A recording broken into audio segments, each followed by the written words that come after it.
Today, Bruce Hammock, one of the most accomplished members of the UC Davis faculty, would have celebrated his 79th birthday.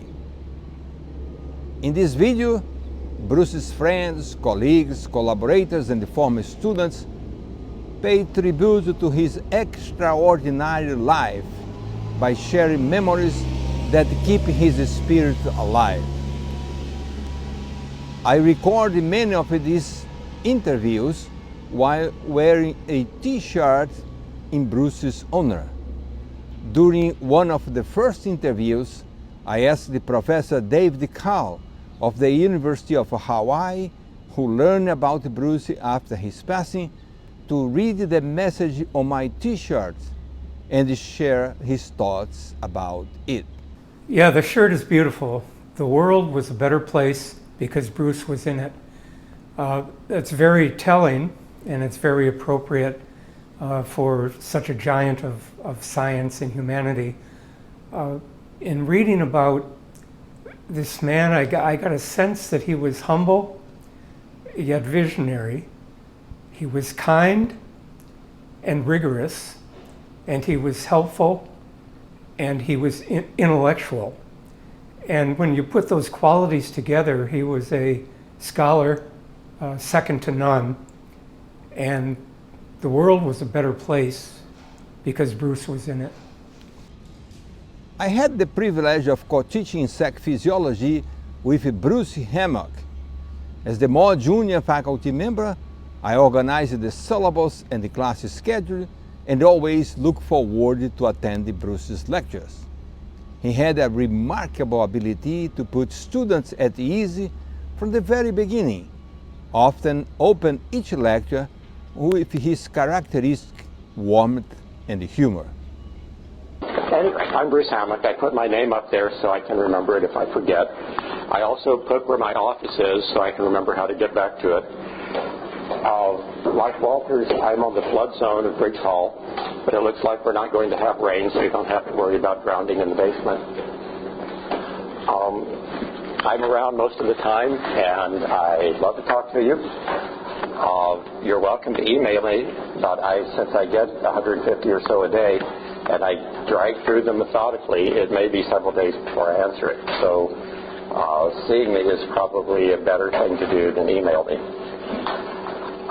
Another thing is probably Walter's brought up. If you guys have a question, don't be embarrassed to ask it. There's no question that's too dumb, because an awful lot of neat ideas in science come from what appear to be dumb questions. And undoubtedly, if you have a question that you're too embarrassed to ask, and other people have the same question, so please ask it. Students remember Bruce as a gifted storyteller. Dr. Chris Pagan is one of them. Bruce was a storyteller more than he was a lecturer. I remember he made extensive use of the Socratic method, lots and lots of anecdotes to illustrate points. And I think the most memorable story that he told in that class was how one time he had gone out into his garage, and this was when his sons were young, and his young son was there in the darkness chewing on something, and he asked his son what he was eating, and his son said he was eating a grape. And when Bruce inspected more closely, he found that his son was actually chewing on a black widow. Bruce was a toxicologist and an entomologist, but he always considered himself first and foremost a biochemist. So I'm, as you know, a biochemist in Davis, and among other things, we work on enzymes. We figure out how the enzymes actually operate to carry out these magical chemical reactions that they do. And it's fun, and it's a great puzzle to figure it out, but once you've figured it out, you've got a tool that allows you to manipulate that enzyme and control it. And one of our enzyme inhibitors is now in clinical trials in horses. And it's a real thrill to take a horse that's in tremendous pain, laying on the ground, it's going to be killed, give it an enzyme inhibitor, and the horse stands up and is fine. And anyway, that's the fun of entomology. Once I invited Bruce to speak to my biochemistry class and demystify the often intimidating concept of the transition state in enzyme kinetics. what Uncle Linus Pauling figured out in 47, asking how do enzymes speed up reactions, figured, well, they have to reduce the activation energy. On a couple of cases, maybe they can reduce it by bringing two products close proximity. But your average hydrolytic enzyme can only do it one way, and that's by binding to the transition state. And so the way a catalyst speeds things up is it will bind to this transition state, and it will reduce this energy. And it often does it by taking this simple reaction and dividing it maybe into a couple of little reactions.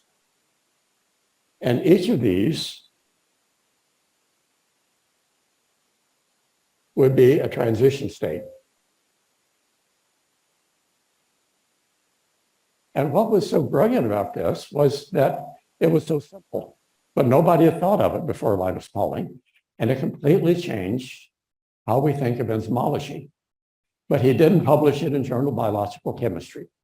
He published it in C&E News, which is sort of a throwaway from the field, because he didn't think it was all that important. At any rate, the enzyme then is binding to these transition states, reducing this transition state energy, and then Pauling did something else that was brilliant.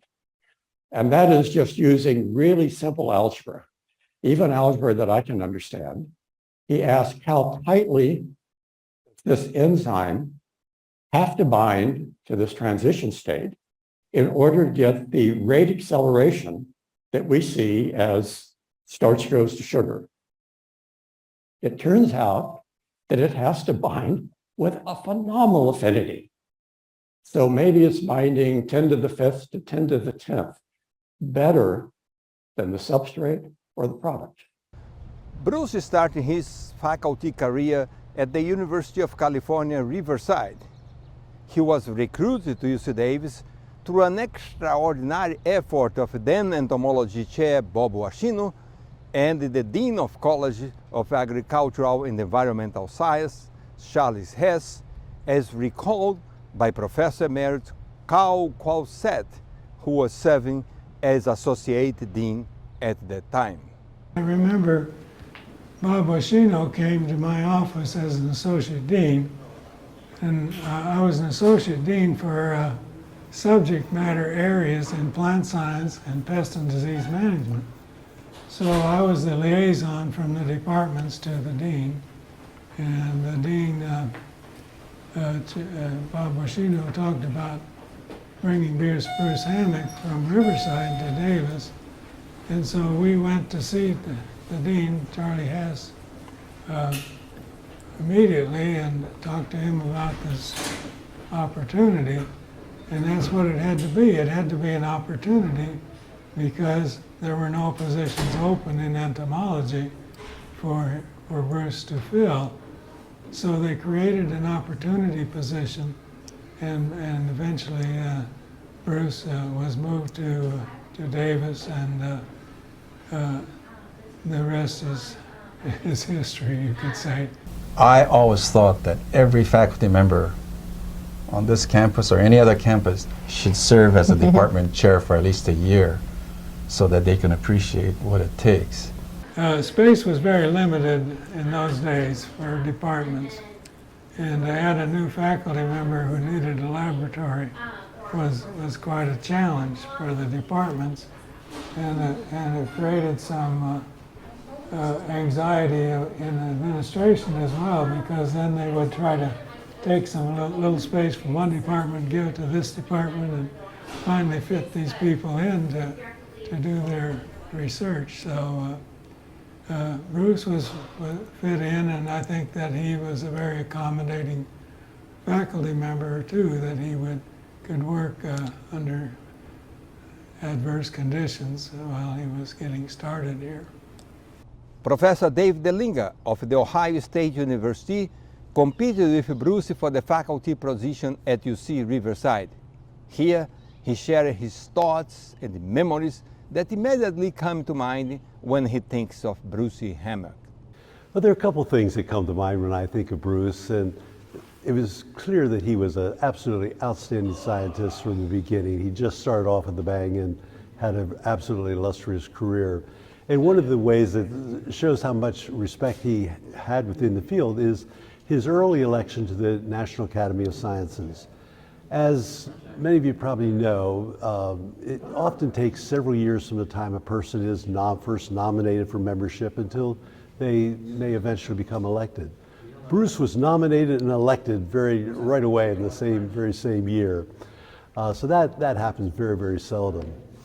The other story I fondly remember of Bruce was that Bruce and I were probably academic peers in that we both finished our degree at PhDs at the same time and postdocs, and we were both looking for jobs around the same time. A job in insect physiology, we were not so abundant in those days, and we were both, I'm sure, very excited when a new position came up at the University of California, Riverside. We both applied, and after I arrived for the interview at University of California, Riverside, I understood that Bruce was one of the other candidates, and I knew at that point that I had no chance at all of getting that job. Bruce was just an absolutely stellar individual, great scientist, and I know if I had been on the committee to select a candidate, I would have elected Bruce. Professor Lee Reed Ford, another distinguished insect physiologist at the University of Washington, began collaborating with Bruce when he was a tenure-track faculty member at UC Riverside. Yes, this was a good interaction. We met at meetings. We met, in person at meetings, and we exchanged students back and forth because we were trying to find the JH receptor as well as. And with Bruce, I was doing JH esterase work. He had lots of ideas. He really had lots of ideas. He would give ideas for not only his JH esterase work, but ideas for our work on the receptor per se. Bruce Hammock was warm, approachable, and informal. He maintained the highest standards of scientific excellence, as recalled by one of his first graduate students at UC Riverside, Dr. Keith Wing. Well, Bruce Hammock was indeed a very friendly and informal person, but he instilled in all of us in the lab a strong sense of scientific rigor as well. As a young graduate student, I learned quite a bit about how to strategically design a series of experiments and then execute them in a way that the controls were properly instituted so that you could get your questions answered in a clear way, whether it was something you expected or something that was unexpected. You knew what was going on, or it could lead to the next set of inquiries in a clear way. And that was kind of illustrated. Also, we learned quite a bit about scientific persistence too, not just rigor, not just creativity, but persistence. Because when we were finally found antibodies to S-bioeletherin, which helped to move along the field of xenobiotic immunochemistry in Bruce's lab, the very, very early days, it took a year and a half of Bruce and I working to develop those antibodies in rabbits, and it was not easy. But finally it worked, and after that I became much more inspired by chemistry, biochemistry, applications to entomology and toxicology, and I took those principles from Bruce's lab as well as my postdoc at Berkeley with Cassida into my industrial career, and it's proved to be invaluable, a flexible approach to science. Professor Chin Lee of the University of Hawaii and one of Bruce's first graduate students at UC Davis, wearing a Bruce t-shirt that I gave him, reflects on what Bruce was like as a PhD supervisor. This is a wonderful question. I have to say I was very lucky to be a Bruce student. I was truly honored. He was a great professor, very supportive. I don't recall he ever criticized me. Very inspirational and always encouraged me to explore science, to do whatever that I feel the innovative and creative. It's just wonderful. Was a wonderful experience working in his lab. Among Bruce's many collaborators was Dr. Barry Sharpless, the only American scientist to have received the Nobel Prize in Chemistry twice. Despite Bruce's extraordinary accomplishments, Barry remembers him above all as a remarkably modest man. Bruce was a modest man in many ways, but he was very driven to do something. What made him like that? And how can other people, how can you teach that? I don't think you can teach it. He was the kind of guy who had already shown he could move into a field and take what he knew and make a new important mode of operation and information retrieval. He was so good at getting closure on things. He mixed a lot of his friends together, right? And I was beneficiary of that towards the end of his life. Yeah, he always such enthusiastic about other people's ideas, and so he tried to help everybody he got to meet with, say, what have you thought about this? What about this? In other words, doing what he does for himself. He was just, go look at that. Maybe this matters, maybe you should check that out. And I mean, how many people can do that? He needs the prizes like everybody in our system does, in the sense of getting more to do stuff with. But that's the only reason people need prizes, I think, to get more credibility to do what they like, to play their games.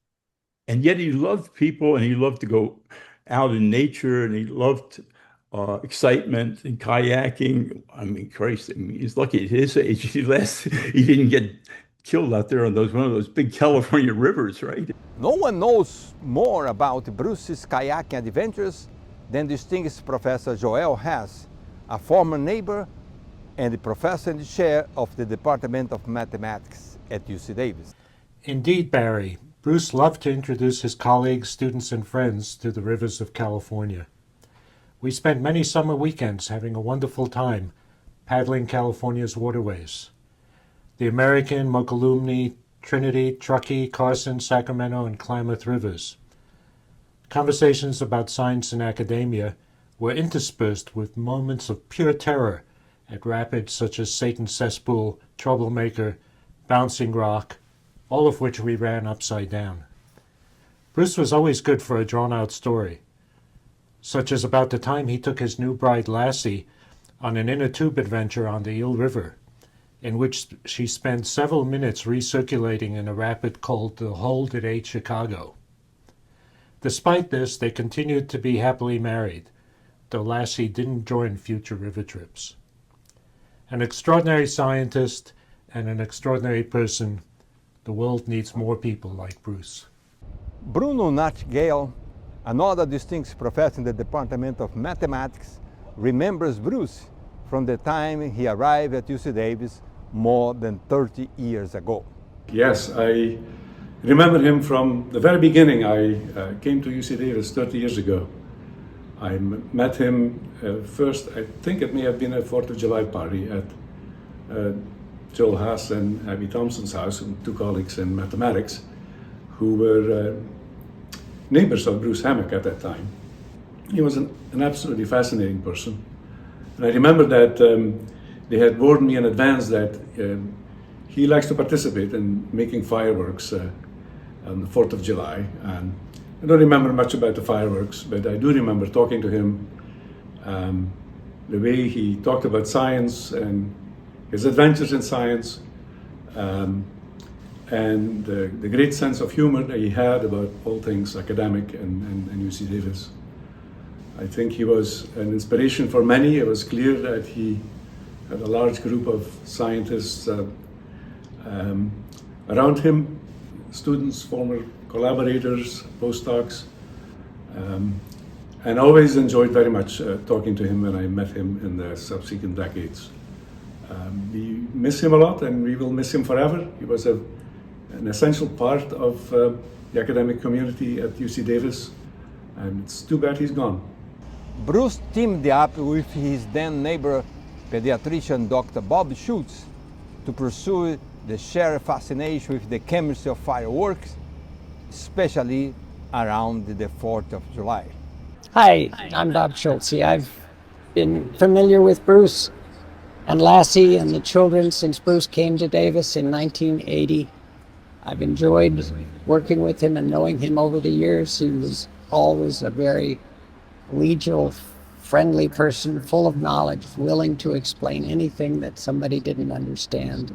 He and I shared similar interests. He took a fancy to the fact that I was into fireworks, and he helped sometimes with fireworks shows, as well as some of the individual experiments that we did with similar chemicals. And he had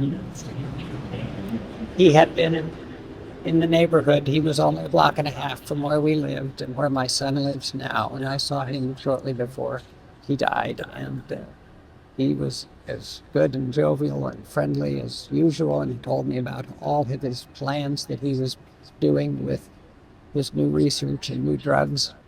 And I was very sorry to hear about his death, and I certainly wish the best for Lassie and his children. Bruce's laid-back personality left a lasting impression on many colleagues, including Dr. Christophe Morisseau, who worked in his laboratory for more than 30 years. When I come from France, professors in France have a certain way to be, always very nice and very up you, and they are better than you and stuff like that. When I come here and first time meet Bruce, first that surprised me first is how humble he was, how approachable he was. Okay, never wear especially very nice clothes.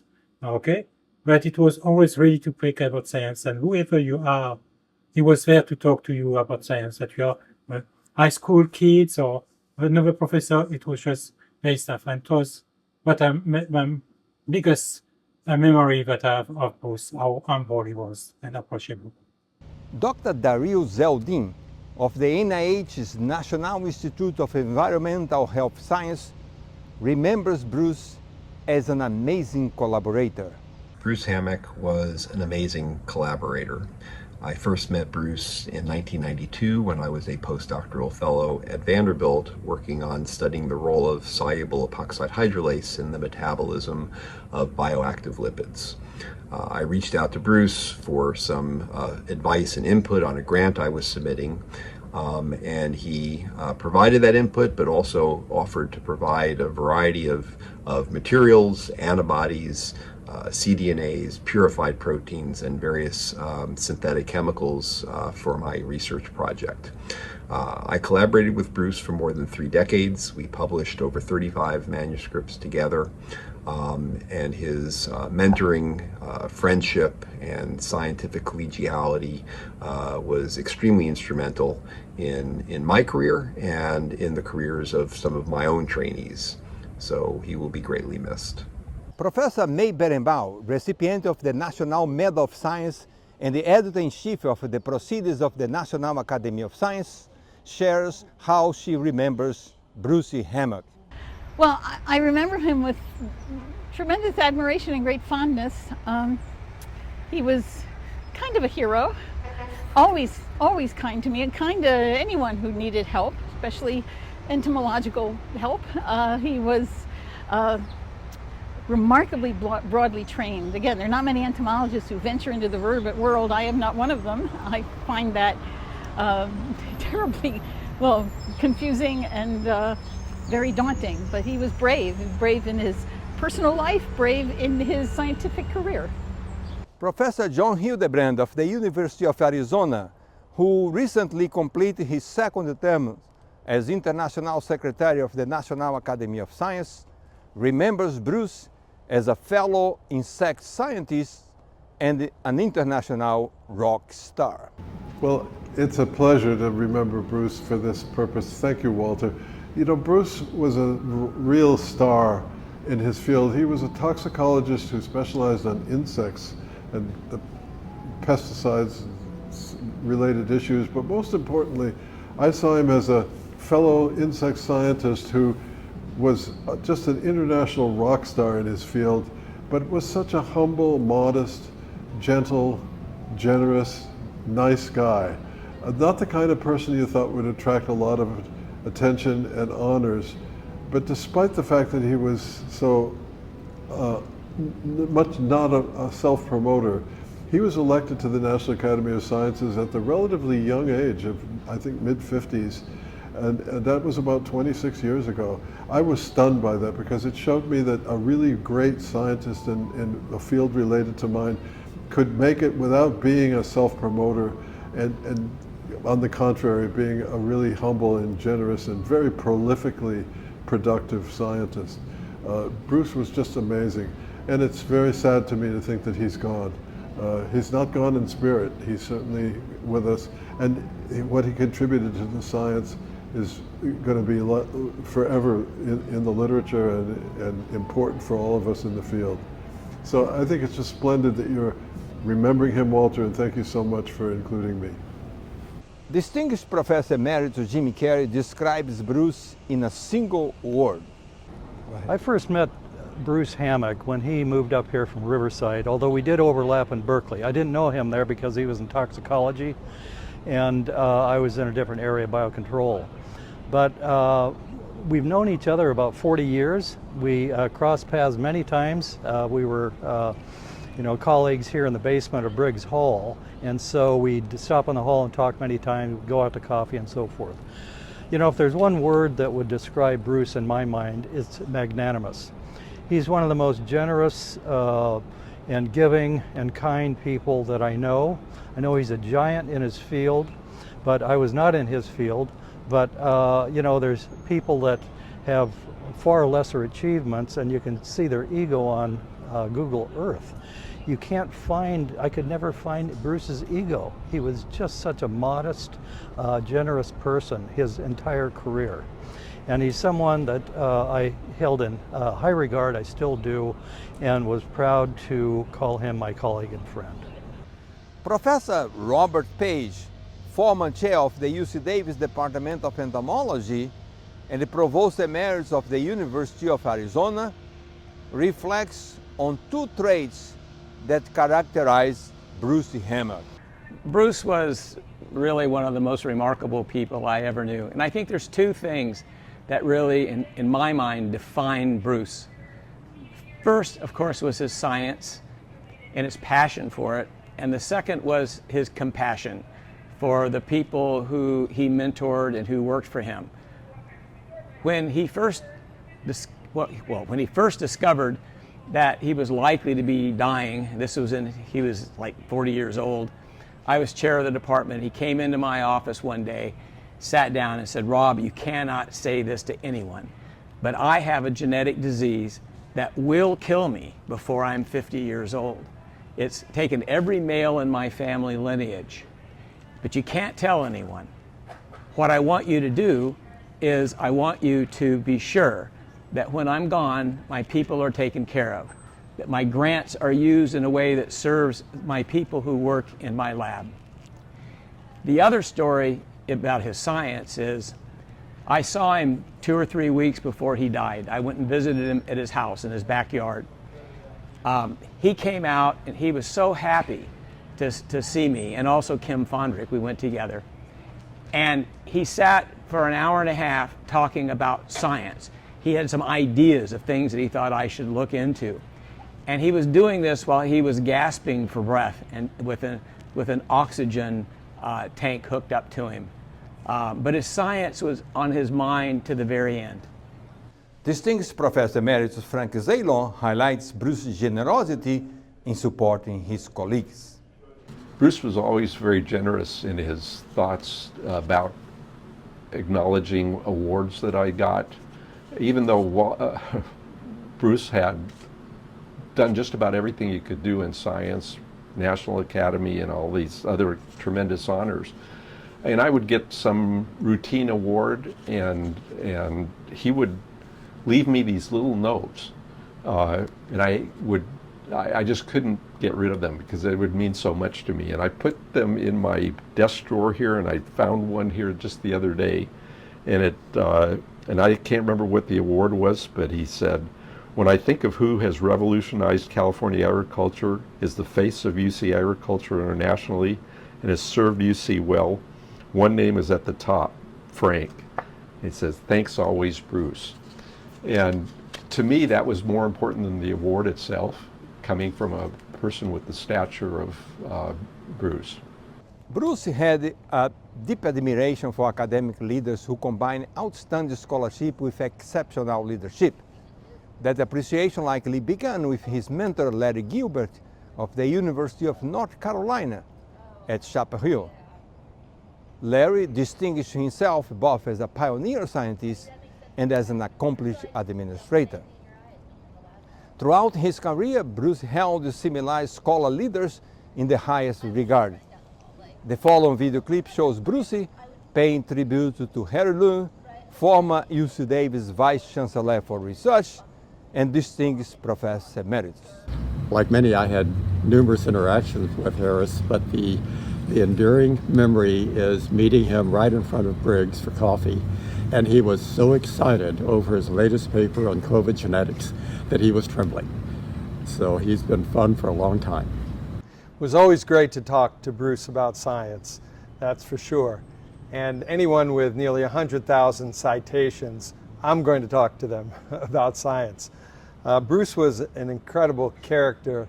I didn't know Bruce until 2011 when I arrived on campus as Vice Chancellor for Research. And Bruce was one of the first people that came barging through my door to tell me how broken the Office of Research was, its handling of intellectual property. He was brutally honest, and the only thing I could do at that time was pledge to Bruce that I was going to try and fix it.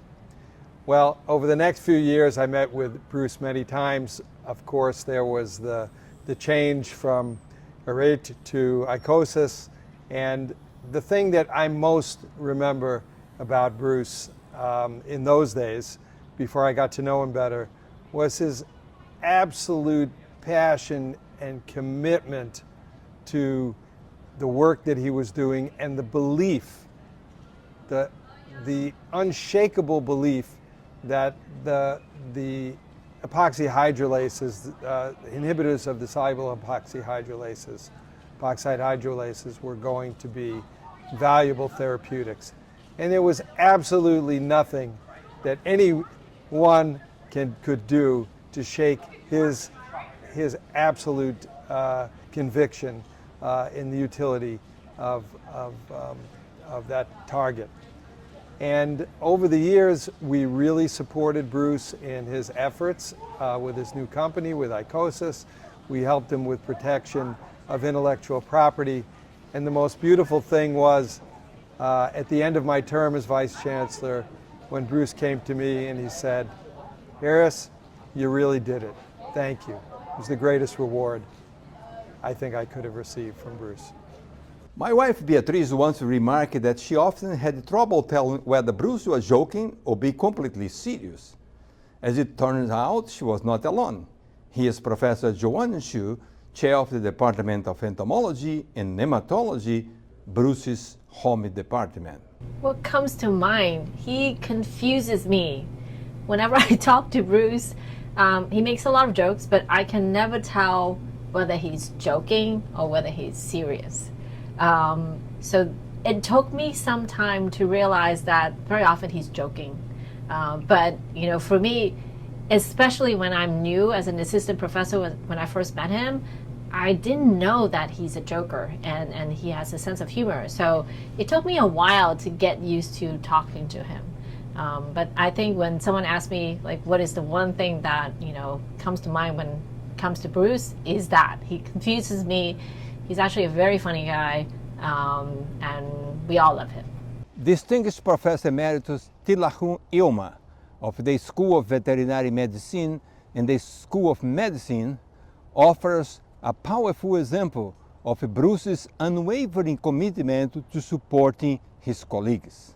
Bruce Hammock was a great colleague and a dear friend, which I'll miss terribly for the rest of my life. He is a colleague totally dedicated to the profession of science, in addition to promoting his colleagues. And he is the one who promoted me on a number of occasions to enhance my academic experience. He is the one who nominated me for the Faculty Research Award of University of California, Davis, the highest award for research. He is also the one who nominated me for election to the National Academy of Science. In those days, academy members within the same institution could nominate a candidate, which is no longer allowed. And I was successfully elected, and I owe all this to Bruce Hammock. In addition, what I miss terribly is our almost regular weekly meeting at Pete's Cafe in Davis, where we discuss life, we discuss science, we discuss politics, and those moments I will treasure for the rest of my life. Despite Bruce's remarkable scientific achievements, Associate Professor Zain Said of the University of Kentucky recalls another facet of his personality, the little kid who emerged during Bruce Hammock's balloon fights. When I think of Bruce, I can think multiple things. He has been known for being a great scientist, but one of the things I vividly remember from my days in UC Davis was how we celebrated a balloon fight he started some years ago. So it was almost an annual tradition between Lial's lab and Hammock's lab. We will fill hundreds of balloons, if not thousands, and we will just throw at each other. And Bruce would participate with an enthusiasm of his little kid. So it was an amazing experience to just see him laugh and enjoy the little aspects of life. That was Bruce. As we have heard today, Bruce Hammock was far more than an extraordinary scientist. He was a mentor, collaborator, friend, champion of his colleagues, and a person whose curiosity, generosity, humor, and kindness touched countless lives. His discovery transformed science, but his humanity transformed the people. If there is one message that emerges from these testimonials, it is this: the world was a better place because Bruce Hammock was in it. His legacy lives on in the science he advanced, the people he inspired, and the countless acts of kindness that continues to ripple through our community and beyond. Thank you for joining us in celebrating the life and the legacy of Bruce Hammock, and thank you for watching.